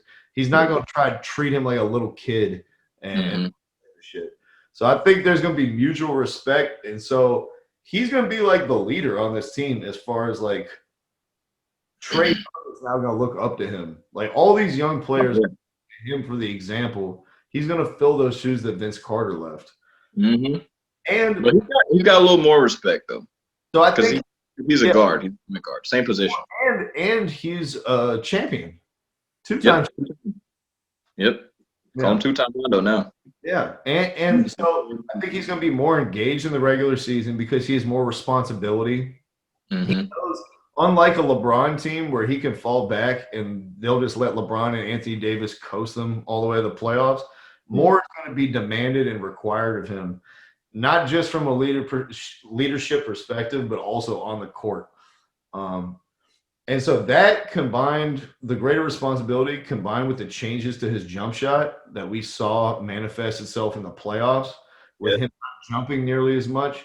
If we can get that, Rondo, even if the defensive intensity isn't there, but the shooting and ball handling, shot creation is, I'll be very happy. Yeah. He's a good pickup, man. Just don't lose hope on him. And I'm talking directly to you. In 20 games when he's playing like shit, I don't want you saying like, I don't even know why the fuck we picked up Rondo, man. He's fucking 35. He's 35 years old. Like, what the fuck were we even thinking? I'm like, yo, chill the fuck out. Just play well, make the playoffs. And then you'll be like, oh, okay. I see it now. I actually really love this pickup. And I think I love it more than anything because he's going to be that dude who holds Trae Young accountable. And you can't fucking die on every pick. You're going to have to try. Yeah. You know what I mean? That type of shit is what I like about it. Hey, look, man, Atlanta, y'all can't be skating this year. Y'all need to make the playoffs. We will. The league is watching. You need to make the playoffs this year. You cannot coast. And when you guys are the 7th seed and you beat the 2 seed because of Rajon Rondo, you can thank me that you didn't give up. Hey, if that happens, then I will. I'll keep that in mind. This is going to be real. It's going to happen. I'm telling you right now. You're going to sneak somebody. Like if you're a 6, 7 seed, you're going to sneak somebody. The Bucks? Oh yeah, that's perfect. You get the Bucks. That's Bucks would be ripe. The Bucks would be. Hey, speaking of the Bucks, then what if Giannis flips and comes to us next summer? We beat him in the playoffs, and then he like, you know what? We give you a sign and trade. We'll do a sign and trade. You can have Cam Reddish, Kevin Huerter, and DeAndre Hunter. And we'll get Giannis. Nah. I need if I'm Milwaukee, I'm like, nah, I need another white. Give me another white. I don't need those 2. Gallinari. Yeah, I like it. Between him and all the other white dudes they have, I'm sure there'll be a hit in Wisconsin. Yep. Speaking of people that I've seen die in picks, Drew Holiday went to the Bucks. So what do you think about the Bucks getting Drew Holiday? But they traded Eric Bledsoe and George Hill for Drew Holiday. I would have done that 10 times out of 10. Yeah? You like the move? Eric Bledsoe is a negative player in the playoffs. Yeah. Apparently Drew Holiday is the most underrated player in the NBA. If you didn't know. Drew Holiday is like the most underrated player in the NBA. If you didn't know that. He may be like so underrated though that now it's gone the other way and now he's overrated because so many people are talking about like all the little things he does. And now maybe we're losing sight of the fact that he's never been a top 25 player. And we're starting to think about him like he is one. Yeah. Look at me right now. The natural contrarians that we are, I'm telling everyone right now, watch the Bucks and watch Drew Holiday. He does not play defense like that. Y'all. No, now you're trying. No. I'm telling you, watch him. He be dying on those pick and rolls. Sometimes he just goes under. He's like, fuck it. I'm just going to let this dude. But wait a minute. Now you're talking about something more specific. Eric Bledsoe was like one of the best pick and roll defenders in the league because he fought over and through almost every pick. Yeah. Drew Holiday is not the same degree of pick and roll defender that Eric Bledsoe is. but overall, he is a better defender. Is it a pick and roll league or not? No, not necessarily. Watch No? how the Nuggets play. Watch how the Sixers play. The Nuggets, Jamal Murray, and Jokic pick and roll all day. What you talking about? Half their shit was running the high post offense through the 5. If you watch the Cavs play, I give you that. the Cavs seldomly run pick and roll. The Cavs suck. I tell you what, I'll give you a better example. The Warriors, when they had Kevin Durant and Clay and Steph and all them, they were like always near the bottom of the league in pick and roll percentage. That's some sneaky shit. That's some sneaky shit. I feel you. I don't know. I'm just saying. I'm saying he's a better overall defender. I can give you that as long as you just give me like when you see him in a pick and roll, just look at him. Just watch him. I think also a lot of this too is very scheme dependent because you don't know what the coach is asking him to do in that situation and the other players around him if they're not fulfilling their roles. So if he's instructed to push a player like baseline into a shot blocker and then the shot blocker doesn't ever rotate and then he just gets a wide open baseline, you look at it and you're like, wow, you just let him drive right to the fucking cup and get a layup. But in actuality, the defensive scheme is designed to funnel you there, and then someone's supposed to meet you who never showed up. Hey, I hear it, but I don't like it. You're like, I didn't come here for actual rational analysis. I know exactly what you're talking Oh, smoke, MJ. I'm not here to watch Drew Holiday hug the fucking like pick person like it's his birthday or some shit. You know, like every pick, he's just like, oh, hey, how's it going? We're switching on this one. But that's what it looks like. It looks like he's not trying on it. Well, that's the other thing is like Bledsoe's system, the Bucks under Jason Kidd, they switch fucking everything.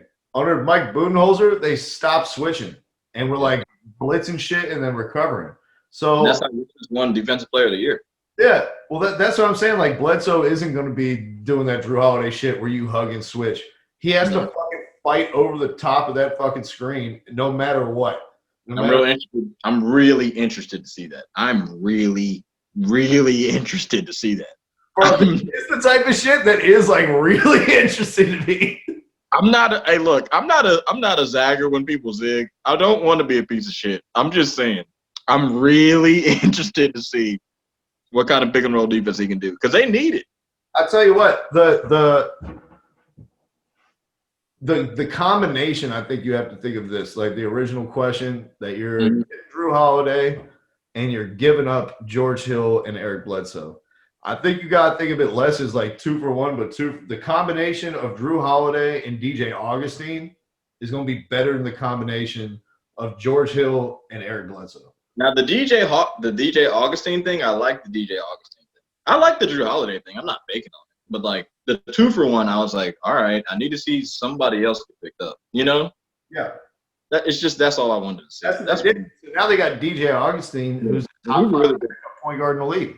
Yeah, he's a great backup point guard, so I'm fine with that. It's a good pickup. I got no problem with a Holiday move. My problem is more like paying Connaughton $30 million. Yeah, I don't know what they're doing with that one. Is he like a league average player even? Not that I know. He's okay. He can jump. He couldn't play in the playoffs. So he didn't play much. If I'm contending for a championship, I'm not using my cap space on somebody I can't play in the finals. Yeah. And you know how like Budenholzer loves to play like 16 players? It says something that he didn't play Connaughton that much. Yeah. You're absolutely right. And DJ Wilson, who I keep clamoring for, but now I'm sure we'll never hear from again as he was traded to the Kings or something. Just another obscure player that no one's going to hear about, Garrett. You love all these dudes. Hey, look, your analysis is great on them. You're spot on. But Budenholzer's like, Pat Connaughton, you want to get in the game? Right. Looking down the bench like, nah, I'm good. We're not going to make a sub. We'll be all right. All right, there's a couple more teams I want to get to real quick, man. Especially some of the like head scratching ones, right? So my number one team that I was like, I can't figure out what the fuck you're doing. Okay. Pistons. Oh my God. I have no idea what the fuck Troy Weaver is doing. So leaving the Pistons, who they get rid of? Luke Kennard, Yep.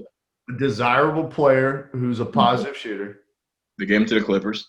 Christian Wood, who is the number one fucking big man in the entire free agency class.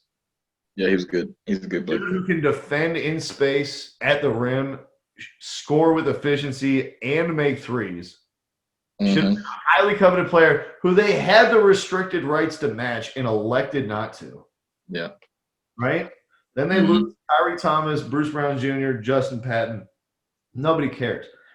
These are the people that they decided to bring in to improve their team. Mason Plumlee, 3 years, $25 million. Big time. Grant, 3 years, $60 million. DeLon Wright, Tony Bradley, Jahlil Okafor, and Josh Jackson. It's like, the Island of Misfit Toys or whatever, if it was a franchise. God. It's like they just had to fill in the roster. What is their roster? Please, can you tell me, can you describe their roster to me? It's just a bunch of dudes, man.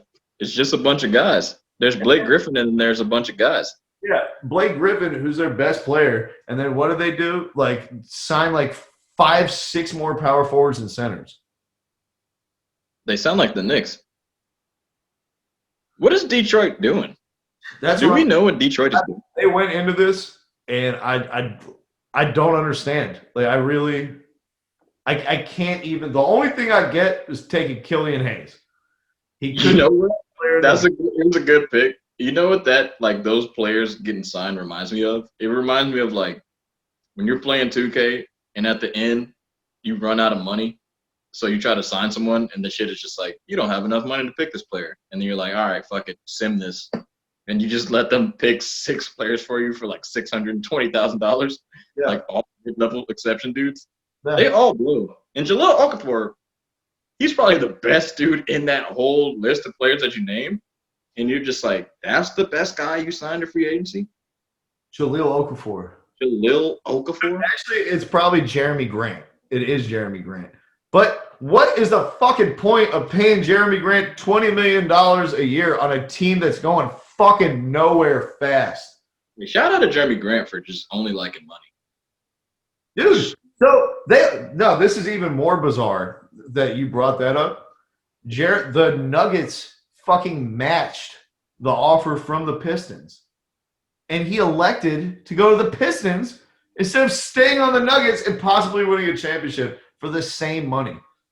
I think he just wanted to play. I don't know what's wrong with him. I think he's like, I'm not getting enough shots up like out here. I'm just fucking guarding wings and shooting 5 times a game. He thinks that he's about to go to Detroit and be the man. Like he's like, look, I know Blake Griffin's gonna get hurt. I'm gonna get about 38 minutes a game. We're gonna be all right. So then in the draft, Detroit does all this fucking shit to like trade up and get all these selections. Everyone else in the draft is like, this is the worst draft in years, blah, blah, blah. He's like, no, this is actually the best draft, and I'm going to trade future picks. They could be used in the double draft, which is going to include players coming out of high school and college. And he's like, or the draft in a year, which like they said 7 different dudes from that draft would have went number 1 in this. No, he trades away future picks so he can get fucking 6'1" point guard who no one's ever fucking heard of. Then they get Sadiq Bey, who appears to be a decent fit, but like a dude who apparently is never going to move the needle. He's not athletic and just kind of does everything a little good. And then they trade back up to get in number 16 to take Isaiah Stewart instead of just keeping Christian Wood. Isaiah Stewart is a guy who can't do anything, who I would compare to Kendrick Perkins. Yeah, I don't know what they're doing, man. It's a head scratcher, and I would elect to not talk about it anymore. I'm sick of them. Sustain. It was so baffling that I was like, maybe in the world can make sense of this because my Yeah, mind certainly can't. they don't know what they're doing. They're auto drafting. They're auto drafting and they're simming. They don't care. They're simulating the season. They're like, I'm done with this. The thing is, Troy Weaver just got there from OKC. Like, this is his first offseason. This is the dude who drafted Russell Westbrook, Kevin Durant, James Harden, like, so Steven Adams, all these fucking great players. Yeah. This is the first thing you do to put your stamp on a team? Nah, they're done. They're done. They're gonna be bad for probably the next 5 years, 6 years. I'm not gonna lie, I legitimately did not know that Tony Bradley was in the league. It's been a minute since I heard his name, honestly. I didn't. Anybody else you want to talk about through the free agency? Yeah, absolutely. What's next? I want to talk some Clippers. Weird moves? Do you like their moves? I do like their moves. They basically trade Landry Shamet for Luke Kennard. You like that move? Yeah, I do like the Clippers because Luke Kennard's a much better ball handler than Landry. I mean, yeah, I know they needed a ball handler, but Shamet's a better defender and Kennard's a better ball handler. They have plenty of defenders and they need a ball handler, so I was totally fine with them flipping that. But like, talk about like front court depth. You got Serge Ibaka and Mark Morris, both probably coming off your bench. Yeah. So, but you lose Montrezl Harrell. That's fine with me. I'd rather have Ibaka than Harrell. At least he can guard Jokic a little bit. My thing is, in the playoffs, Harrell has never been good. Yeah, he just he got exposed versus the Nuggets. He got exposed. He never did shit when he was at the Rockets. Oh, he didn't do anything. That's why they traded his ass. Yeah, that's what I'm saying. So we've had 6 years of sample size or something, or 5 years of Montrezl Harrell in the playoffs. But he's the regular season sixth man of the year. Yeah, that's what I'm saying. But the Clippers aren't playing for the regular season anymore, man. It's fucking winning time. And I'd much rather have Serge Ibaka, who's going to average 9 points in the regular season as opposed to Harrell's 18. But I can honestly stay on the floor in the finals. Mm-hmm. No, I totally agree with you. I was just trolling you just to troll around. One thing that this stat that I read that I want to share with you regarding Marcus Morris, I think is very interesting. It said even though he shot horribly from three-point range, 31% after being traded to the Clips, he rebounded in the playoffs with a blistering 47.5%. The Clippers love the idea of having Morris, Kawhi Leonard, and Paul George on the floor at the same time. It was plus 19.5 per 100 possessions in the regular season, and still plus 7 points per 100 in their disastrous playoff run. Damn. Right? That's crazy. That's pretty convincing, isn't it? Yeah. I mean, I don't know. Those are things that you don't notice, but they do help a lot in the fucking game, though. Yeah. They really do. So to be able to have that core of solid players that you can depend on, Harrell in the playoffs was something crazy, like minus 22 points per 100. Like he was getting fucking demolished, annihilated, ran off the floor.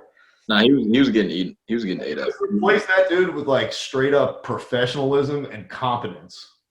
And that's gotta be. Nah, I like Ibaka more than Montrez. Trez, I don't know. He just needs to. Something's got to happen with him. He needs to be able to guard big men better than what he was doing last year in the playoffs. I mean, Jokic is an elite big dude, so like I get that you can't guard him, but if you're gonna be a big man, you got to help me out. You got to do something. If you're not gonna rebound, if you're not gonna give me energy, there's something you have to do to make you be on the court. Because if you're the sixth man, everybody's gonna look at me and gonna be like, "Yo, you're not gonna play your sixth man of the year? Like, what the fuck are you doing?" You have to give me something somewhere on the court, like where I have to leave you on the, like, you know what I'm saying? Not just running around giving me energy. Yeah. And he wasn't even doing that. He wasn't doing shit. And the Nuggets picked on him the whole time. Yeah. He can't guard anyone on the Nuggets. He couldn't guard anyone on the Lakers. And those are going to be the people that are going to be in the finals, in the conference finals. Like those are I people. tell you what, man. I as far as disappointment goes, I am so disappointed in what the Nuggets did this offseason. They really, really, really missed a great opportunity to make their team better, and didn't. By all accounts, their team is significantly worse. Yeah, I mean, for the most part, pretty much all they did was just re-sign an old ass Millsap. Yeah, They lost Jeremy Grant. they lost Plumlee. They lost what's his face, Torrey Craig, in a trade earlier in the year, and then he ended up going to the Bucks, which is a tremendous value for them. Yep. But so they got worse on all, you know what I mean, on their front court depth. Yeah. Their only hope, their only path to being better this year is like Michael Porter Jr. is the fucking breaking out. Takes the step up that like you can't even. But I tell you what, Bill Simmons brought this up, and I gotta give him credit for this. It's something I didn't think about. I think it's might be time to start monitoring the Michael Porter Jr. situation in terms of, does this guy think of himself as a third banana? He should be the third banana on that team. Who else? Does he think about himself as a third banana? Is this going to be like some James Harden shit where it's like, you know, I'm not going to sit here and take 14 shots a game and watch you guys do your two-man Jokic Murray thing while I stand out here in the corner. I think I'm as good as Kevin Durant. Yeah. If it's, he's got to shut the hell up. He's got to shut the fuck up and ball, man. I ain't trying to hear none of that shit. Blamed in the playoffs about his shots. Yeah, he did. And it, like, as a rookie who like had to earn his way into the rotation, it's like, that's a big red flag, dude. You should be happy to like be getting playoff minutes as a dude who, like, many people question whether you'd ever be able to play basketball. This is true. Yeah. But I got to give it to him. He gave him a little bit of spark off the bench. So, I mean, we'll see how it goes for his second season. He did. I just think it's something to be monitoring. If instead of the Nuggets as the teams to be challenging, I would put the Mavericks right there with the Clippers and Lakers as that third team. Yeah, I guess so. Yeah, since they lost them. Well, they need two things, and they may not get them. They need Porter definitely to make a huge step up. And somebody's got to replace Jeremy Grant's minutes. I don't know who it's going to be. I mean, they still got Bol, but they kind of seem like they aren't trying to play him. Huh? He's not a three. Like, nah, he's not. I mean, neither was Jeremy Grant. He's not a three. Yeah, he is. He is not a three. He's a four. He plays both. I'd be interested to see what percentage of minutes that he played at both positions. But, probably just because their team is tall because of Millsap. Yeah. That's really the only reason. Also, but he's their only credible wing defender, and that's why I call him a three. Because he's going to be dude guarding Kawhi, LeBron, etc., Paul George. Yeah. And you could only see him as a three because he definitely improved his 3-point range. He improved that shit immensely. He did. Because you can remember when he played with Westbrook in the Thunder, he couldn't shoot. I mean, he could shoot threes, but he wasn't really making them like that. No. I don't know. Give him credit for that. We'll see how it goes. Shout out to Melo getting another point. I think they really missed a chance to improve their team. That potential Blake Griffin trade, is still available, I would imagine. The money still works. Now you guys have a fucking hole at that position. If I were them, I'd pull the trigger. Oh yeah. You gotta do something. Because what you can't do is stand pat or actually get worse while all the other teams in the whole West got better, including the fucking Kings. Yeah. You can't stand by. Pelicans got better too, got Steven Adams. You can't just stand by. Hey man, sometimes you have to take a step forward just to stay where you are. Treadmill. Treadmill basketball. Yeah. Hell to the no, dude. Hey, anyways, any other big moves you want to talk about? It's not really anything, crazy that I can think about off the top of my head that I liked. Let me see here real quick. So far. Yeah. Steven Adams already said that. Yeah, I like it. Decent move. Yeah, my thing ultimately though is you got to figure out what position Zion is. Yeah. That's the first thing you got to do this year. Is he a 4 or is he a 5? I think he's going to play the 4 if they got Steven Adams. I think they made that decision. They're like, yeah, you're. This is what I'm saying. That's hustling backwards. You don't play Zion at a position because of Steven Adams. Yeah. You find out where the fuck he is, and if he's at a 4, you play Steven Adams. If he's at a 5, you trade Steven Adams and you play whoever their fucking stretch big is. Yeah, you would hope so. I don't know. It is what it is, man. Like that's what they did, and that's what he's gonna play. I like him as a dude who's gonna keep Zion clean and protect him, and you know what I mean. The space that he'll open just through his screens and elbows that he's throwing under the basket and shit. Now people are gonna be trying to pick on Zion. You know what I mean, with the ticky-tack physical shit. Yeah. Steven Adams is gonna let that shit happen. Yep. You know, it's also a sneak move that I like. What? Myers Leonard. He signed back with the Heat. What's to like about it? They need to play his ass more. They did not play that motherfucker at all because he was hurt. He could have helped them out a lot. He played in the finals and did nothing and looked. They gave him $10 million to go back to the Heat. Bro. So he better start playing. He looked completely lost. yeah. I like him personally. I think he's a nice guy, and he's very athletic and has all the things and has no idea how to put it all together. Just like he's a body. That's it. Dude who doesn't understand basketball. Fundamentally, he doesn't understand the game of basketball. I don't know. He's a weird kid. He's a weird fucking kid. But besides that, Jeff Green went to the Nets. It's just a name that everybody knows. Nothing crazy. Other than that, nothing crazy. You know, free agency has been a little. Oh, I did want to touch on one thing real quick. That is not a free agency thing, but it's just NBA landscape. And that's John Wall demanding a trade. John Wall demanded a trade? Yeah, you see that? Hey. Raleigh be the city. So they were when Russell Westbrook demanded a trade, Ernie Grunfeld, the GM of the Wizards, called Stevens or whoever the fuck is running the show. I don't think it's Steven Silas, but whoever's running the Rockets right now, and explored the possibility of trading John Wall for Russell Westbrook straight up. Mm-hmm. So news of this conversation then gets back to John Wall after the talks break down, and they couldn't agree to it. And so he's like, "Oh, you guys don't want me in DC? I thought I was your boy. Get me out of here." So he demands a trade. My thing is just the audacity of John Wall to demand a trade. We're talking about a man who's on the most debilitating contract in the NBA. He is the worst value out of any person. And the Wizards just paid you $90 million for the last 2 years to do nothing.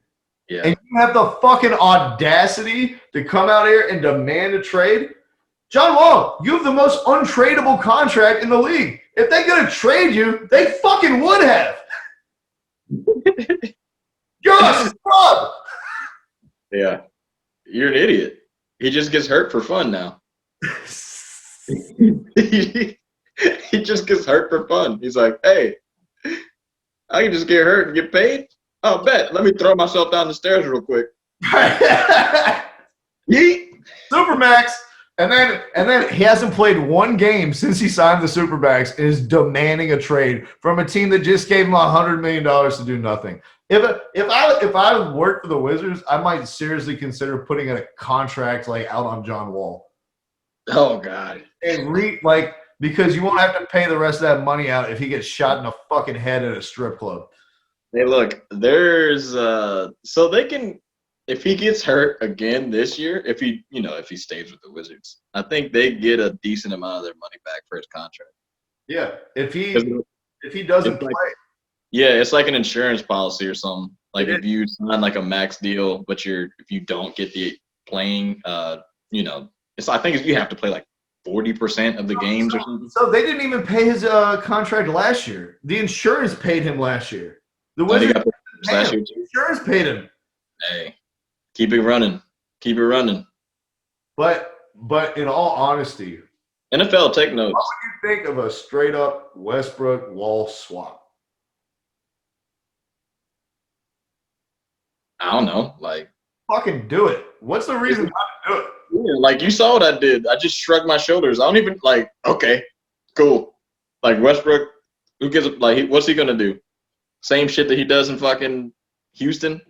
Fuck around. Well, that's why I love this. Is because like you get the disgruntled superstars that are demanding change, and it's like, okay, you want change? Here's a different dude with a different name that's the exact same fucking person. Yep. It's so weird because they were like talking about Westbrook going to the Knicks. And when I sat back and I was like, Westbrook to the Knicks, $39 million. Westbrook's 32, right? It was like 32, 33. Always gets hurt. He plays like fucking Bam Bam from the Flintstones. He plays like RJ Barrett after he drank a can of Red Balls. He plays like the Tasmanian devil. He plays like an absolute retard. I don't know who would want him. That's the perfect. No, that is. I think that's the perfect trade. No, that's the perfect trade. Westbrook for John Wall. Because it's like if John Wall turns out to be okay, then fucking whoever's the Rockets GM right now is like, see, I told you. Right. We don't need Daryl Morey anymore. That's what I'm saying. It's the perfect trade. Everyone looks good. And if it doesn't work out, fuck it. They're both making the exact same amount of money for the exact same years. And they have the same problems. Pretty much. I mean, I'll give you this. I'm not going to disrespect Westbrook. Like, he is actually a decent player that stays on the court. You know what I'm saying? For like the last 5-6 years, he's been pretty consistent. I mean, he has his injuries, but he plays most of the games. I just don't see what the fuck we're complaining about. He does, but I tell you what, especially this might be appealing to Houston with their whole 3-and-D shit. But John Wall has turned into a person who can shoot at a league average clip from three, and Russell Westbrook is one of the worst shooters in the league on like a high degree of attempts. So. That might be something to consider as the fit goes. At least like next to Harden, Wall is a person who can hit a wide open jump shot if they fucking. I mean, kind of, but you don't know what Wall you're gonna get. I mean, you would think he can shoot better because he's been hurt and all you can do is fucking shoot. But at the same time, it's like, is he gonna be good or is he gonna be like DJ Augustine? I'm not gonna get John Wall. What they need to do is I'm gonna get knock knees D Rose. I'm not even gonna get fucking John Wall. I don't even think he's gonna be that good. Huh? I wouldn't mind that. I'd probably rather have Derrick Rose than John Wall. That's what I'm saying. Current contracts. Yeah. And then the funny thing is James Harden is talking about getting traded and shit. Yeah. But I don't think he'll talk about it if they get rid of Westbrook. Excuse me. If It's they get so rid of Westbrook and they bring in John Wall, I feel like he has to at least play through the All-Star break with John. Dude, if they get rid of Westbrook, give me a fucking wing. Don't give me another guard. If it's not going to be like They just got CP3. rid of their wing and gave Robert Covington to Portland for Trevor Ariza. Yeah, for no reason. It's so dumb. Trevor Ariza is like, yo, I've been in Houston. I didn't like it. Well, it's because they got a pick back. They got a first-round pick. Yeah, whatever, dude. Hey, look, if 15% of first-round picks end up being good, like, everybody keep clamoring about, oh, yeah, we got a first-round pick. Who gives a fuck? You're going to have a 20th pick, and they're not going to be good. Robert Covington is like, first-round pick for me? Fuck it. I'll go to Portland. Who gives a fuck? You guys are dumb. This shit is stupid. You're not going to get a good player. Who are they going to draft? Who are they going to draft? LiAngelo Ball? Nobody. Like, come on. They do have that China connection, Terry, so I wouldn't rule it out. We're going to bring back Jeremy Lin. Apparently, he wants to come back to the NBA. Sponsors the Rockets jersey. Is it like a Chinese sunglass manufacturer? I don't think China fucks with Houston anymore after Daryl Morey said that shit about Hong Kong. I think they fuck with him hard because they got Daryl Morey up out of there. He was like, No. China, they not fucking with him. It wasn't efficient. They took too long. They're like, we would have got rid of him that day. They're like, it took you a whole season. and a pandemic. What if they retire y'all's number? Wait. What if they, back on the bandwagon? wait a minute. What if Oh, you cut out. I missed the whole punchline. You cut out. I said, what if China started COVID-19 to get rid of Daryl Morey, to kill him? Yo, that's it. That's the take right there. That's the take right there. Oh yeah. All right, y'all. Well, thank you so much for listening to the Habitual Line Steppers podcast. Now I'm happy you can sit through us this hour and a half so we can educate you about the inception of the pandemic and the true nature behind it. Please check out coming this week. I have some very interesting articles for you. I have my weekly spotlight, which will be revealed Wednesday. And I also, coming out this weekend, I'll have an article on how to fix Barcelona for the rest of the season with the players they have. Currently sitting at 11th in La Liga, their worst start in the last 25 years. Yep, that's pretty bad. If you love soccer, if you love basketball, if you love laughing, come check us out at, where is it, Terry? The HLSpod.com.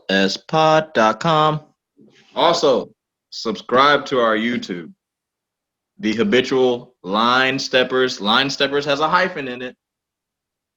Subscribe and also follow Instagram and Facebook. We're there. All right, brother. I'm man. Habitual Line Steppers out. You at the bottom? And pretty much. I got a little crumb. Cheers, bro. See you. Eat. Thank you for listening to our podcast this evening. Thank you. You're far too kind.